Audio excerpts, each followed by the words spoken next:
Oi, gente. Alô, som.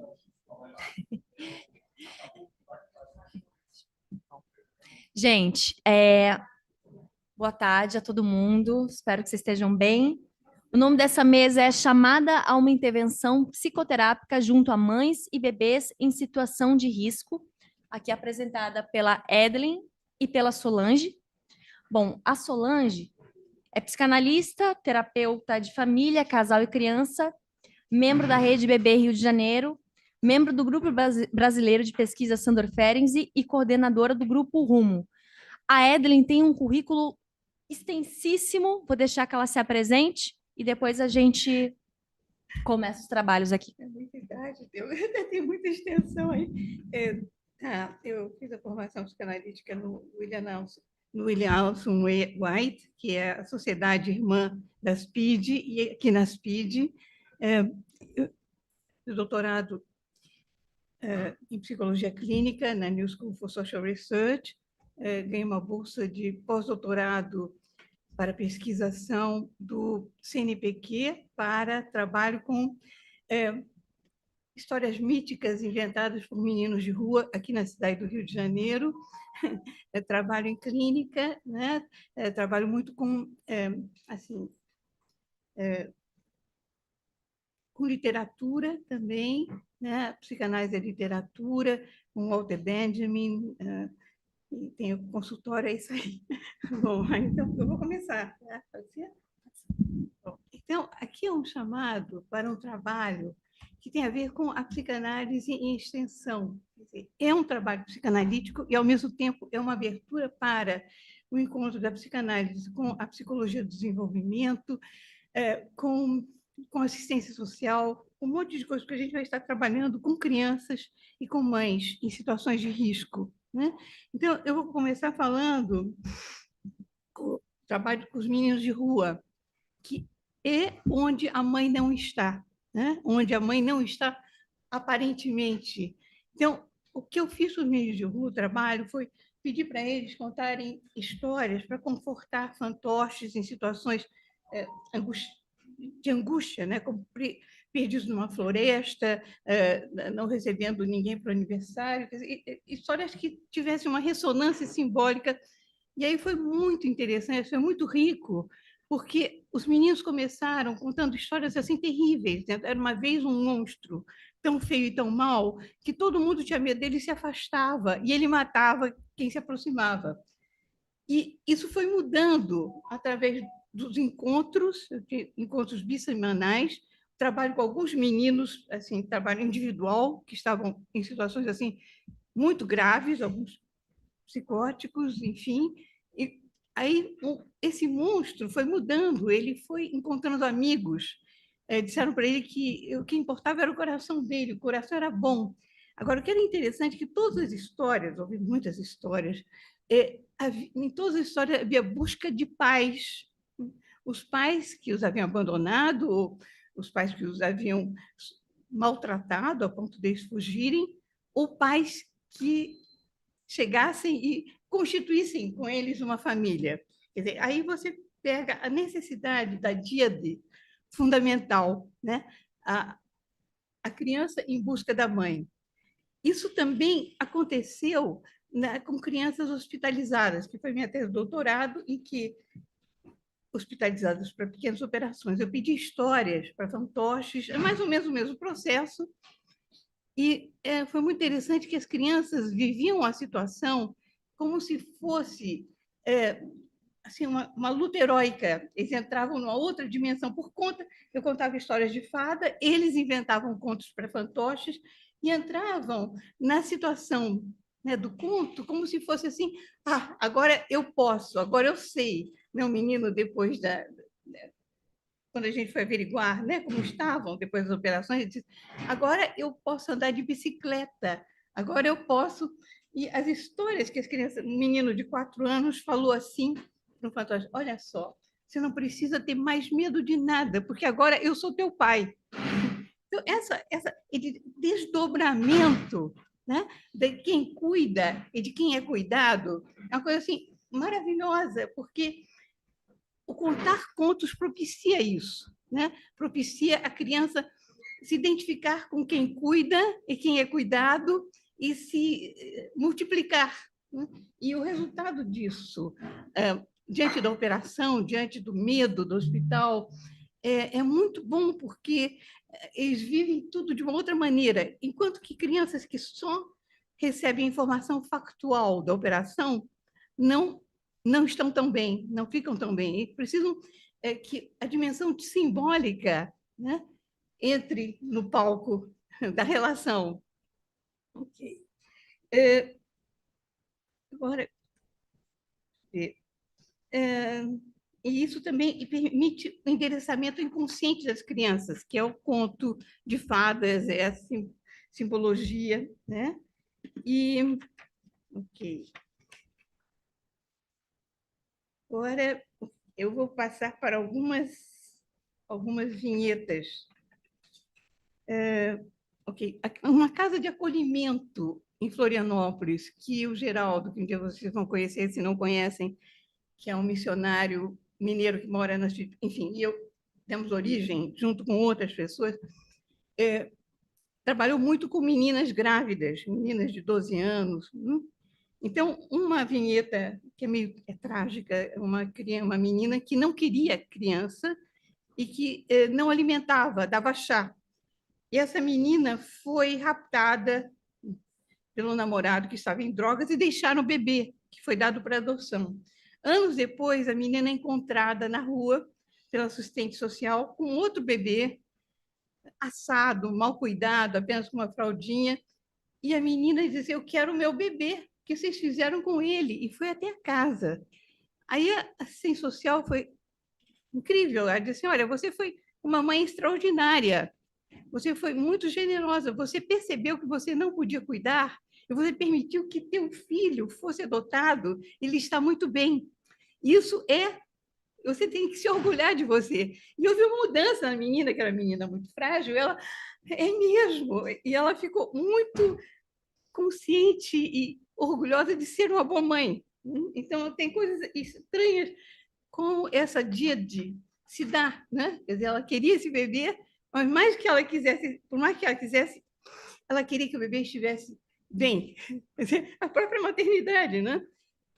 Bom, e o que é essa dia de fundamental? Já está em Freud, né, no Esboço para uma Psicologia Científica, né, a mãe respondendo ao bebê, ele fala rapidamente disso, e depois aparece no Winnicott e no Bowlby, que são extraordinários. Agora, o Winnicott era um lord, ele sabia não criar caso, e o Bowlby era alguém que ia, né, à luta, e se estrepava às vezes, e ficava assim, exilado, né? Porque naquela época um dos assim o kleinianismo, era um kleinianismo naquele momento muito fechado, muito cheio de dogmas, dizia que o que importavam eram fantasias endopsíquicas, né?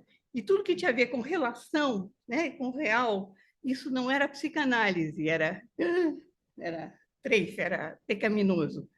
E o Bob vai lá trabalhar com mães e bebês, porque ele percebeu que era lá que tudo se dava. Ele próprio teve uma vida terrível, ele perdeu uma babá aos 4 anos, ele via a mãe 1 hora por dia, aos 7 anos ele foi para uma escola interna, e ele trabalhou, o primeiro trabalho dele foi com jovens delinquentes. E ele percebeu que esses jovens delinquentes, todos eles tiveram traumas na relação com a mãe. Então, ele percebeu que estava lá o horror, né? E ele vai adiante, e uma vez ele tem um paciente, um menino, que está muito mal e cuja mãe é psicótica, e ele percebeu que tinha que inserir a mãe no trabalho. Aí a Melanie Klein se empolgou, disse que não, que isso não era psicanálise. Enfim, ele foi ostracizado.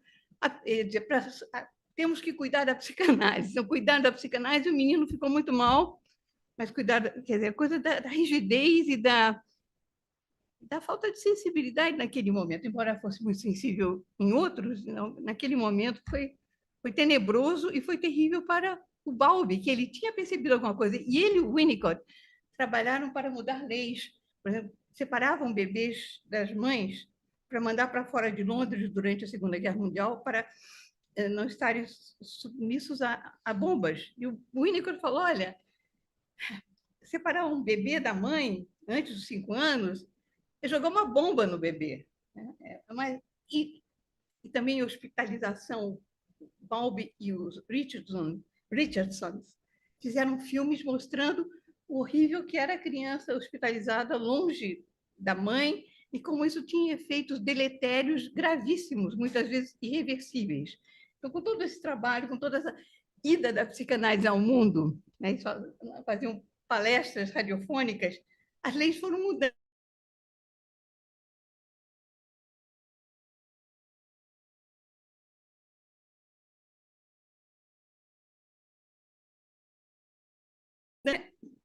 Eu queria falar, isso é um adendo que eu fiz aqui, o Geraldo, né, ele trabalha muito, ele é padre, né, então ele estava trabalhando com o menino e a mãe não permitia que ele trabalhasse com o menino, ela invadia. Bom, aí o que ele mandou a mãe rezar o terço. Aí ele tinha tempo para trabalhar com a criança que precisava separar dessa mãe. Quer dizer, a díade é muito interessante, porque a díade muitas vezes precisa ser uma díade de separação, né? Isso eu vou voltar para isso. Agora, eu queria falar o que está acontecendo nos Estados Unidos. Stern, Daniel Stern, ele desenvolveu um trabalho de milissegundos, de acompanhar a relação mãe-bebê nos seus detalhes. Ele filmava, depois congelava quadros, né? E percebia a direção do que acontecia e o que se precisava intervir ou não, que havia relações patológicas. Né? E ele foi fabuloso nisso. Ele e a Biba continuou o trabalho. Por exemplo, eu vou dar 2 vinhetas. Uma delas, ele com um bebê de 3 anos e meio e uma mãe invasiva. Então, o bebê precisa, biologicamente, de um tempo para descansar o olhar. Ele olha e depois ele precisa de um tempo para se autorregular. No caso, essa mãe, por ansiedade, por sadismo, por múltiplas razões, cada caso é um caso, ela perseguia o bebê. O bebê abaixava o olho, ela ia atrás. O bebê afastava o rosto, ela ia atrás. O bebê ficava desesperado, escondia o rosto no travesseirinho, e ela ia atrás. Aí o bebê passava por ela assim, de olhos fechados, e ela ia atrás. E era de uma invasão, ela chegava a fazer cócegas, ou pegava o bebê pelas axilas e o punha para olhar para ela. E era uma situação terrível. E o Stern se desculpa dizendo que não interviu porque ele estava filmando e ele via às vezes semanas depois e ele não percebeu a gravidade do que estava acontecendo. Bom, o resultado foi muito ruim, mas nessa situação específica, nesse caso específico, houve depois uma adaptação. A mãe deixou de ser tão assim demasiada, né? Além dos limites da tolerância do bebê, ela deixou de fazer caras e bocas e cócegas, né? E o bebê, talvez pelo desenvolvimento, conseguiu também assim, estar mais com essa mãe. Enfim, no caso, às vezes o resultado não é bom, mas enfim. Agora, eu não sei se eu tenho tempo, eu queria dar uma outra vinheta do... Não, tem tempo. Tem tempo? Tá bom, então lá. Outra vinheta do Stern, que são vinhetas assim, extremamente vívidas, né? Que trazem alguma coisa importante para a gente. Ele estava com a mãe com gêmeos. E, em geral, a ambivalência no caso de gêmeos. E essa mãe resolveu a ambivalência dizendo: esse que chuta tal coisa é igual a mim, eu sou também toda decidida, né? E o outro que não chutava, não é como eu. Nasceram, então, ela chamou o Mark, aquele que chutava, aparente, enfim, ela foi decidindo isso de uma maneira. E o outro, Fred. A relação com o Mark era muito simples. Eles se olhavam, desviavam os olhos, cada um se autorregulava, não ficavam se perseguindo, ficava uma coisa muito tranquila. E quando se encontravam, era um encontro muito suave. Com o Fred, o outro, era terrível de olhar, porque o que acontecia? Ela tentava olhar para o Fred e ele voltava a cabeça para o outro lado. Aí ela se afastava, o Fred ia na direção dela e eles nunca se encontravam, ou se encontravam por momentos muito breves. Havia uma coisa preocupante que era como se fosse um sistema. O Stern fala, não era estímulo-resposta, não. Era um sistema de desencontro. Era um tango, né? Approach-withdrawal. E depois isso foi piorando. Então, o Fred acompanhava a mãe perifericamente, um olhar periférico. Então, ele fazia movimentos copiando a mãe, mas ele não estava na relação com a mãe, ele estava apenas uma coisa assim, meio de sonho. E a mãe pensava que ele estava com ela, ia na direção dele, e ele ia embora. Ele disse que no segundo ano de vida, quando começa a exploração, tudo, o Mark estava muito bem, ele se relacionava com a mãe e com os outros de contato de olho muito bom, o Fred não, e o Fred não conseguia ir para o mundo, ele tinha uma insegurança, ele disse assim, não tem um bom apego e ele não tem uma boa exploração. Ele ficou, assim, machucado por tudo, né? E aí o Stern não vai adiante, certamente ele terá tentado fazer uma terapia com essa mãe, essa criança. Agora, Solange... Não, menina, nada. Ih, agora começa. Falta 5 minutinhos. Não, deixa eu falar mais, porque Solange, Michele, a Regina também, a gente esteve na Ayrton Senna, né, com meninas mães grávidas e já com bebê, né? E a gente acompanhou assim durante um ano, praticamente. Foi um trabalho muito mexeu muito com a gente, porque havia muita droga, havia meninas que queriam o melhor para o bebê, mas que estavam tomadas pela droga. Havia o tráfico que entrava, inclusive o trabalho foi descontinuado, porque entrou o tráfico, quer dizer, impediu o trabalho. Havia mães, 12 anos, que punham droga dentro do carrinho do bebê. E tinha essa mãe que queria tanto que o bebê, ela falava, é uma bebezinha, que ela queria que fosse bailarina, ela tinha tanto desejo bom para essa criança, e ao mesmo tempo ela tinha sido tomada pela droga, ela tomava um remédio. Né? Então, uma vez ela pôs a bebezinha no chão e ela começou a dançar de uma maneira espasmódica, com gestos espasmódicos. E a bebezinha começou a repetir os gestos espasmódicos, como se fosse um sistema, que nem na situação do Stern. E era gravíssimo de olhar, gravíssimo, e parecia que talvez a bebê estivesse em contato periférico, mas aí nós temos muitas questões, não sabemos exatamente o que pode acontecer. Agora eu vou entrar na parte mais importante do trabalho, que é o trabalho da Selma Freiberg, que é assim, uma extraordinária. Ela iniciou a psicanálise na cozinha. O que é psicanálise na cozinha? Mães de bebês assim, em situações de risco, né?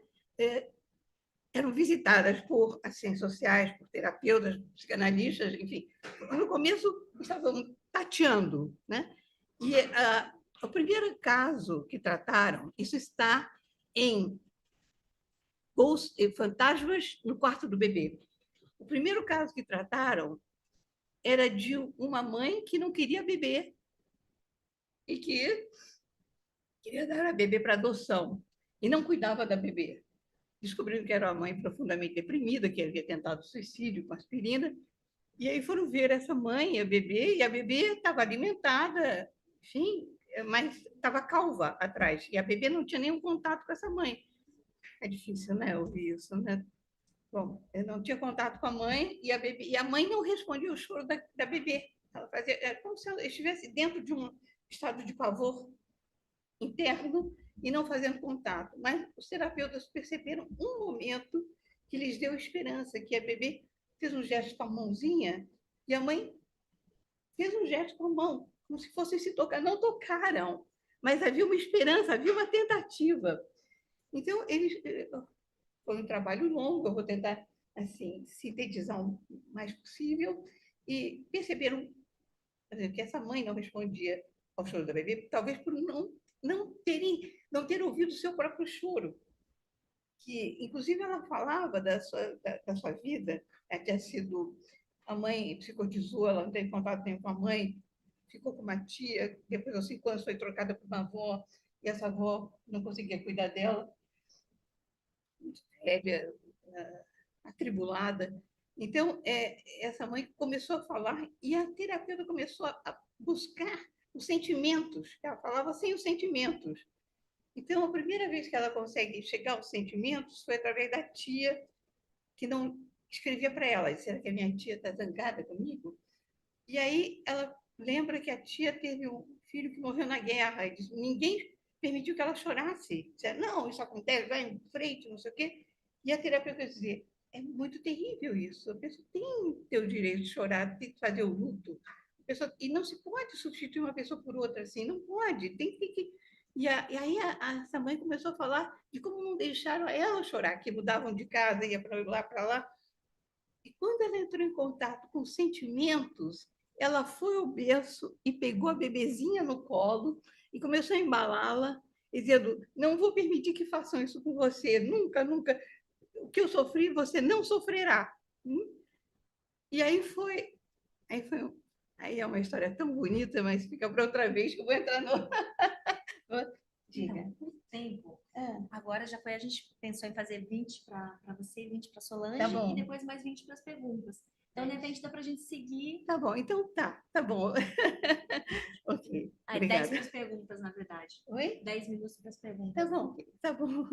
Bom, então, primeiramente, agradecer por essa pesquisa rica e por essa experiência compartilhada. Agora, vamos lá, Solange. Não? Show. Boa tarde, é muito bom estar aqui novamente. Quero agradecer aqui a comissão organizadora, né, dessa jornada maravilhosa, especiais, né, com os trabalhos especiais, e também essa oportunidade essa possibilidade de a gente poder conversar aqui um pouquinho e trocar. Tem um autor que eu ando apaixonada. De vez em quando eu vou trocando de teóricos assim de paixão. E agora eu estou apaixonada por um autor chamado Christopher Bolas, que ele fala uma coisa muito interessante, né? Que é nos encontros que a gente se transforma, que existe um inconsciente, né? E que ele é receptivo, sabe? Eu gosto muito dessa ideia, né? E agradecer também a Edwin, né? Pelas vinhetas, que é tudo muito rico, mas eu vou trazer um pouquinho, uma contribuição pequena sobre teoria, tá? E depois falar de um trabalho com prematuros, a clínica psicanalítica com prematuros, que é muito interessante, tá? Então, eu vou ler um pouquinho e depois eu vou entrar aqui nessa leitura. Enxergo se não botar o álcool, certo? Bom, a Eda, então, falou da importância desses vínculos primordiais entre mãe e bebê. Quando eu falo mãe e bebê, vocês podem ler mãe, bebê, pais, bebê, mãe, ambiente, né? Bebê com cuidador. Façam essa leitura mais ampla para a gente não ficar presa a esse conceito de só mãe e bebê, tá? Então, alguém vai me perguntar, por exemplo, é só mãe? Não, qualquer cuidador. Então, ela falou desses vínculos primordiais, que é de suma importância para a constituição da subjetividade do bebê. E a importância desses cuidados, estabelecendo quais são as dificuldades que passam as mães e mães adolescentes e que sofrem riscos não só durante a gravidez, mas riscos também em relação às suas dificuldades socioeconômicas, dificuldades em relação aos seus próprios cuidados como pessoa, como ser. Enfim, tudo levando cada vez mais à possibilidade que esses bebês e esses encontros entre mãe e bebê possam ter riscos, né, para a subjetividade e a maturação, e que uma mãe coloque em risco, né, a sobrevivência emocional e física desse bebê que entra com o nosso trabalho. A clínica psicanalítica Mães Bebês, Pais Bebês é relativamente nova na psicanálise trabalhando com os vínculos, beneficiando as aplicações terapêuticas, assim como pelo seu efeito preventivo a longo prazo. À primeira vista, parece muito surpreendente, né, que a psicanálise chegue aos bebês. Dizem, improvável, já que não são indivíduos sem linguagem verbal e ainda limitados no processo de simbolização pelo jogo, pelo brincar. Mas chega assim. Apesar de não ser ainda muito conhecido, é uma abordagem que pode ajudar nos vínculos, no período inicial da vida ou mesmo antes do nascimento, né? Há uma idealização da maternidade na nossa cultura. Como se a relação mãe-bebê fosse a fonte de um amor puro, desinteressado, natural, no qual uma mulher encontraria, então, uma suposta completude, né? Produzindo uma idealização. A idealização, então, produz sofrimento, a gente sabe disso, porque elas chegam culpadas, muitas vezes se sentindo profundamente preocupadas por não amar os seus filhos incondicionalmente, como se ela já tivesse, né, de ter um saber pronto sobre o que é como ser mãe, né? Um manual como ser mãe, né? Muito diferente do que Freud diz sobre a maternidade, que a mãe deve seduzir seu bebê, trazer ele para a vida, injetar eros, para que esse bebê possa entrar em relação com ela. Não é instintivo, né? Então, a gente pode pensar não numa maternidade, maternidades, muitas possibilidades de maternagem, né?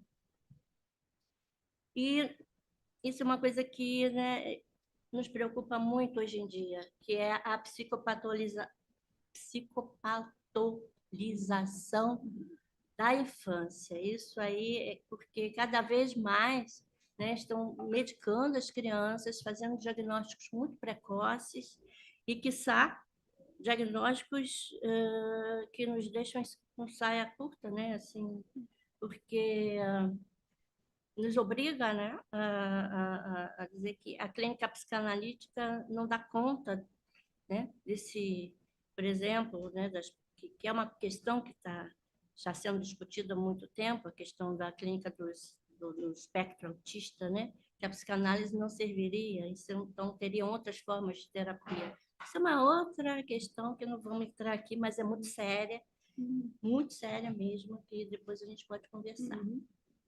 Bom, nós apostamos numa estruturação psíquica precoce e a psicanálise tem muito a contribuir para que as crianças não adoeçam psiquicamente. A proposta, então, é pensar nos riscos psíquicos em bebê e nos vínculos bebê-mãe, bebê-ambiente.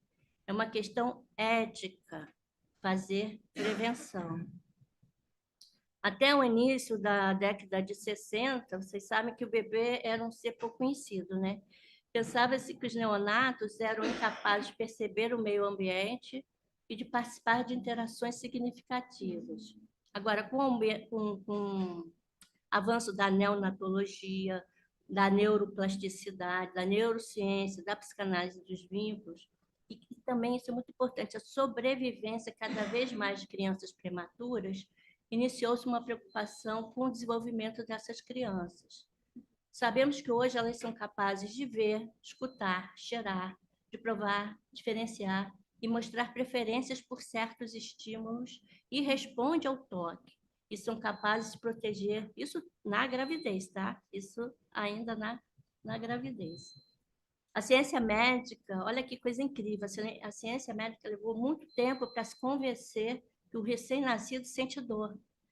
Até o final da década de 70, acreditava-se que o recém-nascido, por ser imaturo, não sentia dor. Apesar do neonato não saber verbalizar sua dor, há evidências que há capacidade de senti-las. Já começa desde, olha só que coisa incrível, começa desde a 28ª semana de gestação, isso é 7 meses mais ou menos.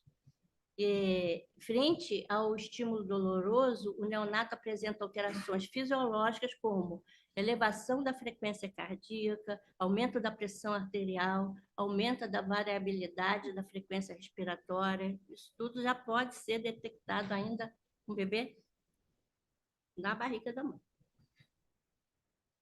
Tenta-se hoje compreender através das mímicas, dos gestos, das posturas, o que o bebê diz.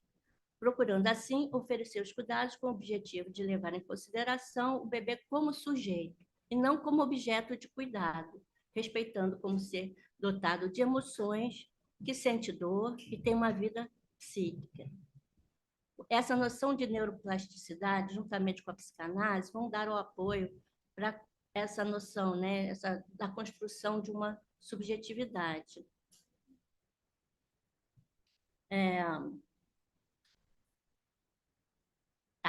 A noção de subjetividade e a formação do sujeito ocorre por meio de identificações, pela transmissão de significações afetivas, morais e sexuais, as quais se originam nas épocas mais primitivas da relação mãe-filho.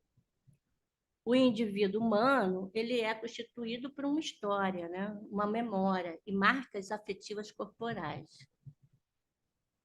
Sabemos que o bebê é dotado de muitos recursos, pois mesmo dependente é um sujeito ativo e receptivo, se construindo segundo a evolução de suas relações primordiais. Há uma mutualidade entre mãe e bebê, que podem se adaptar ativamente um ao outro em seus comportamentos, emoções e afetos. Nas últimas décadas, foram lançados novos olhares sobre o bebê. Ele agora não tem uma posição passiva, ele agora é colocado no lugar de participante nas relações. Isso é uma mudança radical. O bebê evoca e convoca o outro, provocando respostas de quem cuida dele. Isso é muito importante. Bom, 10 minutos, como reconhecer o sofrimento do bebê e da mãe na primeiríssima infância. Muito se pensou que entre a primeiríssima infância é considerado de 0 a 3 anos, tá? E muito se pensou que não se podia fazer nada em relação à saúde mental e que também não haveria um sofrimento psíquico. Aí, o Winnicott, vou correr aqui para poder falar da vinheta dos prematuros, tá? Ele apresenta o bebê ativo e criativo, e a partir de um ambiente receptivo. E o que o bebê precisa é de uma mãe capaz de mantê-lo na ilusão de serem ambos uma só pessoa, para pouco a pouco se diferenciarem, mãe e filho, e esse momento é decisivo para a integração do bebê, sendo necessária uma mãe suficientemente boa, termo que ele cunhou, que é aquela que atende adequadamente às necessidades do bebê. Vou correr aqui. A gente sabe que o holding, né? Se vocês não sabem, mas depois a gente pode explicar. O holding e o handling, né? Termos do Winnicott, são necessários e fundamentais para essa maturação e o desenvolvimento físico e psíquico desse bebê. A preocupação materna primária é o estado psicológico muito especial. Isso é muito legal também, da mãe, porque é uma sensibilidade em relação ao filho, e essa sensibilidade ela torna-se exacerbada, sabe, no estado de gravidez. Começa ali, né? E ele vai se acentuando já no final da gravidez. É um estado diferente. Ele diz assim, até parece que é uma doença, sabe? Ele, numa palestra, ele disse, botei até bem em caixa alta, não existe um bebê sem a mãe. Né? Não existe. Bom, ela protege o bebê das agonias impensáveis. E uma coisa linda que eu li é que esse filho também deve ser nutrido por uma placenta de falas. Eu achei bem bonito, né? O que é uma placenta, né? As falas da mãe vão nutrindo, né? Como se fosse uma placenta, né? Que nutre o filho. Então, uma placenta de falas. Eu achei isso bem, bem bonito, assim, bem sensível, né? Como ela já falou, né, no berço existem fadas boas, fadas más, né, e que nessas relações familiares também a gente encontra muito desencontro, ruído, dissonância, justamente pela essa interferência, né, das situações transgeracionais e intergeracionais, né, que vem causando às vezes relações por vezes muito patológicas, né, no encontro mãe-bebê. Bom, então, eu vou fazer o seguinte, né? Eu quero falar mais sobre Se vocês quiserem saber um pouquinho mais de teoria, nós vamos dar um seminário sobre vínculos, e aí vocês estão todos convidados, vamos passear bastante por vários autores, tá? Agora, a clínica com bebês prematuros, essa aqui é uma psicanalista francesa. Esse livro é muito bacana, chama O Sorriso da Gioconda. Fala justamente dessa clínica. Ela trabalha com uma equipe muito preparada, e é isso que nós queremos fazer nesse seminário, preparar pessoas para que a gente possa fazer um trabalho, uma ação, né, para atender, né, mães adolescentes, para poder trabalhar com os vínculos. E nós temos várias, como é que se diz, protocolos, né, tanto para trabalhar com as mães quanto para as crianças. Existe um protocolo chamado IRD, Indicadores de Risco para Desenvolvimento Infantil, depois, se quiserem, está aqui, né? Que é um protocolo bastante interessante, né? Que ele já foi feito há mais de 20 anos e ele atualmente está sendo usado nos hospitais, uma coisa muito boa. São marcadores que vão dando, né, a detecção precoce desse risco psíquico para bebê. É muito bacana. Por exemplo, uma pergunta: a mãe alterna momentos de dedicação à criança com outros interesses? É assim uma série de perguntas que o profissional vai poder, né, marcando, e ele é dividido de 0 a 3 anos, mais ou menos. Então, vou ler aqui, só para vocês terem uma ideia dessa clínica com prematuros, tá? É a Fanny, ou Fanny, e fala o seguinte: não entendo por que ela rejeita essa criança. Ela não fez nada. Como fazer para que se interesse por ela? O pai de Fanny questionava a equipe quanto à maneira de aproximar a mulher e a filha, enquanto que em entrevista essa mãe me contava: não pude ver imediatamente, então, forçosamente, ela se apegou ao pai durante os 3 primeiros dias. Quando vim pela primeira vez, ela não queria me olhar, só tinha olhos para ele. Eu quis pegar a mão dela, mas ela me recusou, não queria saber de mim. Fanny era uma extremamente prematura, de 880 gramas, tinha nascido a termo de 28 semanas, bem pequenininha, né? Entubada, ventilada, amarrada em sua incubadora, não sabíamos ainda que prognóstico prever para aquela criança tão frágil. No entanto, a mãe tinha se sentido rejeitada por ela. Ela havia recusado a sua mão, dizia. Repelente, talvez aquela menininha o fosse para aquela mãe. Então, durante algumas semanas, o pai veio só, preocupado, infeliz, passava horas ao lado da incubadora de Fanny, não ousava fazer perguntas aos médicos. Numa noite, ao conversarmos, ele me falou de sua preocupação com a filha, mas também com a mulher que parecia cada vez mais triste desde a volta para casa. Não entendo o que está acontecendo, dizia. Ela, que queria tanto essa criança, explicou-me que vinha o máximo possível para que Fanny não se sentisse sozinha, mas que não estava seguro de que aquele pudesse substituir a mãe, de que ele pudesse substituir a mãe. Ficava constrangido com as perguntas das enfermeiras. Por que sua mulher não vem? Fanny precisa dela. Sentia vergonha por não conseguir convencer a mulher a entrar na unidade. Tenho trabalho, dizia, não poderei vir sempre. O que vai acontecer quando Fanny voltar para casa? Conversando com ele, nas noites em que eu ficava na unidade, ele tomara a decisão de convencer a mulher. Não a vir ver a filha, mas a vir encontrando-me para que eu conversasse com ela sobre a filha. Na semana seguinte, recebi em meu consultório a mãe de Fanny. Não lhe propus entrar na unidade. Em compensação, escutei-a falar-me de sua angústia, do desamparo em que se achava e de suas dificuldades em se sentir mãe. Não estava preocupada com o bebê, mas sentia-se descartada. Aqueles dois se entendem bem demais, não precisam de mim. Aquela fascinação por aquele casal pai e filha remetia, é claro, à sua história. Uma história de piana quente, que o nascimento prematuro daquela menina viera reatualizar.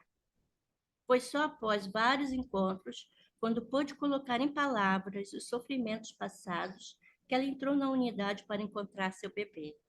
Se na maioria das vezes nosso trabalho com a equipe permite aos pais encontrarem seu lugar sem muitas dificuldades, contanto que estejamos presentes e atentos a seu sofrimento, outras vezes um acompanhamento de tipo analítico se impõe com eles, para permitir que situem o que da história deles vem marcar as cartas, o que, para além daquele nascimento prematuro, vem impedi-los de ocupar seu lugar junto ao bebê.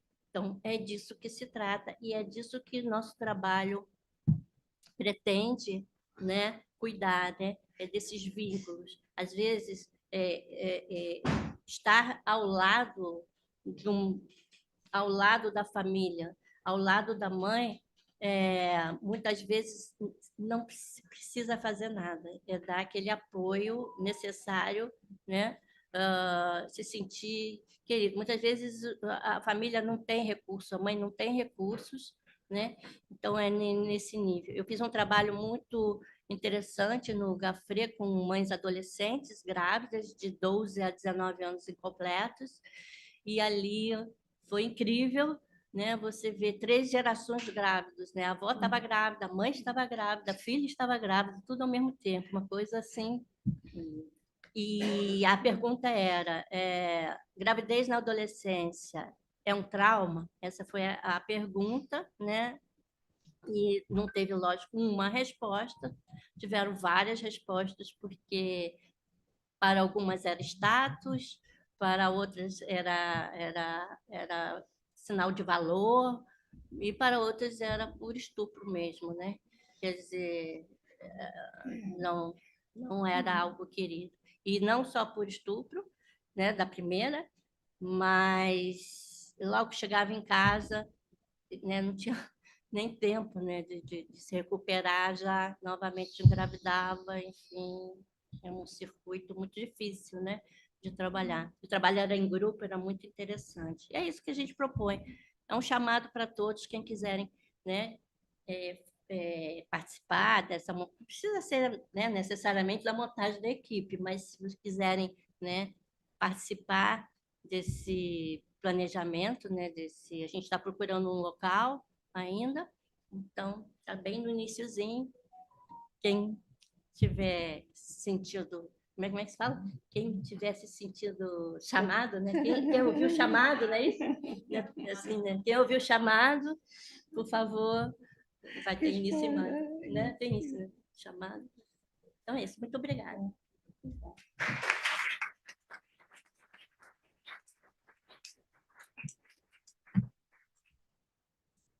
Pode perguntar. Abertas as perguntas, então.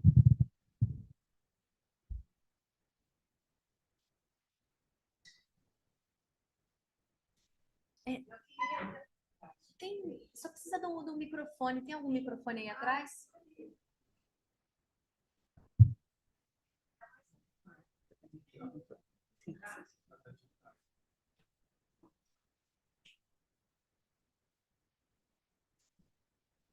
Queria perguntar, ainda mais agora que a Solange fez menção a grupo, o trabalho de grupo. Existe uma autora, Anna Ancillon, uma francesa, que tem um livro, conhece? Um livro maravilhoso com o trabalho de grupo, as mães com os bebês no colo. Então, todo um trabalho relacional, não só entre a mãe e o bebê, mas também a dinâmica entre aquelas mães com diferentes relações com seus bebês. É um livro de Anna Ancillon sobre psicoterapia de grupo mães-bebês. Obrigada. Como se escreve o nome? Ancillon. Gente, alguém pode passar o microfone ali para trás? Por gentileza?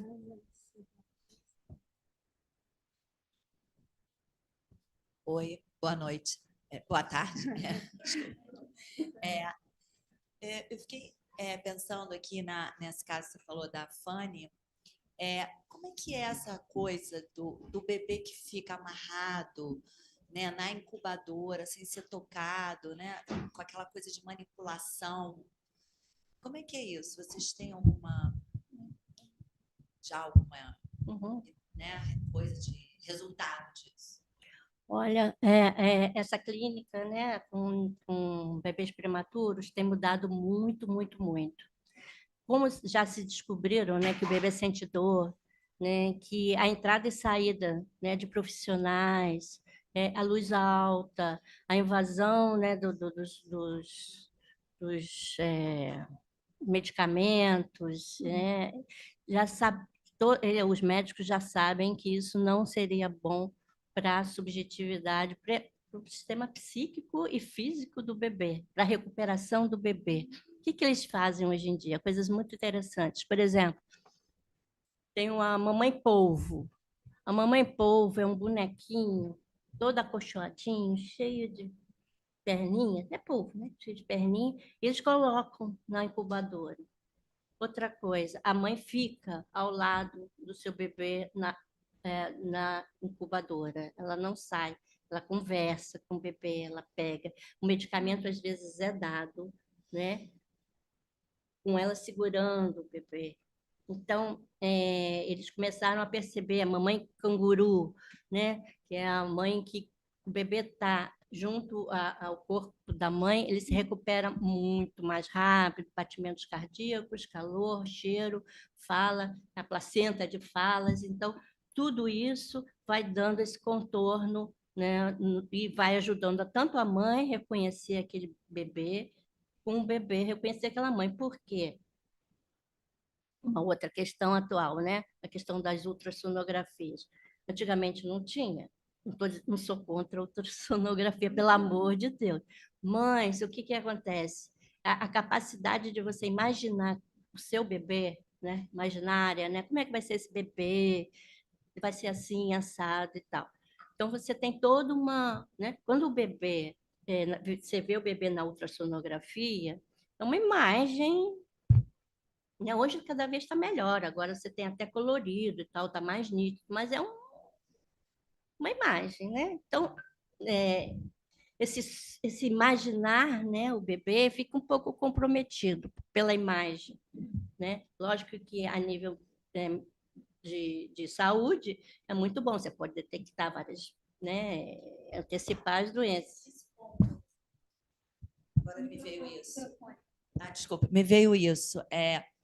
Quando a mãe fica sabendo já de algum problema pré-existente, isso afeta? Depende muito, isso é um caso muito particular.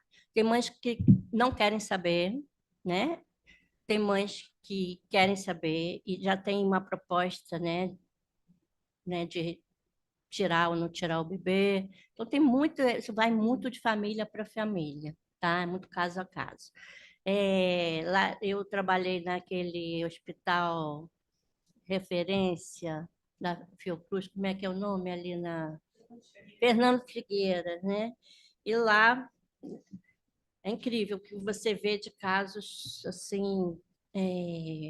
Uma mulher chegou aos 7 meses não sabendo que estava grávida, não tinha feito um pré-natal e o bebê tinha uma malformação. Então, ele iria nascer sem cérebro, né? Anencéfalo, né? Que eles chamam. E aí, na época, não tinha essa proposta de poder tirar o bebê, então ela teve que entrar com recurso. Então, você vê muitas coisas assim, é muito caso a caso. Tem coisa muito religiosa também, né? Que vai vir, eu vou cuidar, ele fica 2 dias, mas é seu bebê. Outra questão é o luto pela perda, mas isso aí já é outro capítulo, né? Que eu trabalho muito com a questão de perda e luto. Agora, também o estranhamento, nesse caso aqui, que vocês vão, se vocês quiserem ver, que é incrível, com vários casos. A mãe, quando vê aquele ser na incubadora, todo amassadinho, cheio de fio, né? Não é aquele bebê que ela estava esperando. Então, o que o Winnicott fala, esse preparo todo, né? Ela encontra um outro uma outra pessoa, um outro sujeito. Então, às vezes, ela não quer ver, ela rejeita. Então, ela rejeita. Mas equipe, é isso que eu queria, né? Mas equipe dá um suporte incrível. Eles vão lá, conversam com o bebê, olha, tua mãe agora não está podendo te ver, mas ela está aqui. E eles vão conversando, dando toda a explicação, às vezes explicações enormes, né, dos acontecimentos. Porque esse hospital também, você pode ter o bebê no anonimato. Então, tem muitas meninas, né, que a família não sabe que está grávida. Então, elas vão lá, tem o bebê e o bebê fica. Elas vão embora e não voltam mais. E eles conversam com o bebê, falam, olha, sua mãe, né, não pôde ficar com você, mas ela foi muito generosa, então ela escolheu uma outra família. Então, eles conversam, né, eles vão passando, é muito interessante, né? E às vezes eles vão reanimar o bebê está praticamente morto, não clinicamente, sabe? Não tem nada clínico para ele não quer comer, não quer viver. E eles não sabem, assim, de onde que vem, né? Não é clínico, não tem nada clínico. Então, eles têm um trabalho que é reanimar esses bebês. Quer dizer, eles conversam, e o bebê vai. Não só conversa, eu acho que tem toque, tem todo um trabalho ali, né, da equipe, e o bebê começa a viver, né, novamente. Isso é muito bonito também, essa reanimação, né? Obrigada.